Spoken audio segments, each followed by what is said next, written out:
উঁচু জাত আর নিচু জাত বা বর্ণবাদ, জাতিবাদ, আকারবাদ এই সমস্ত শুধু মাত্র ভারতবর্ষেই এই কুসংস্কার ধর্মের মানুষের মধ্যেই পাওয়া যায়।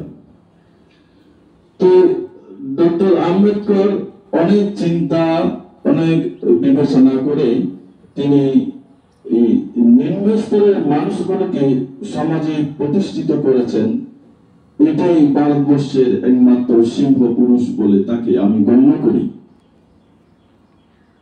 ভারতবর্ষের আর এমন কোন পুরুষ নেই যে নিম্ন স্তরের একমাত্র তথাগত বুদ্ধ ছিলেন, জাতি বর্ণ চূর্ণ বিচূর্ণ করেছিলেন। এরপরেই এসেছেন এই ডক্টর আম্বেদকর। তিনি নিম্ন স্তরের মানুষগুলোকে সমাজে তুলে এনে প্রতিষ্ঠিত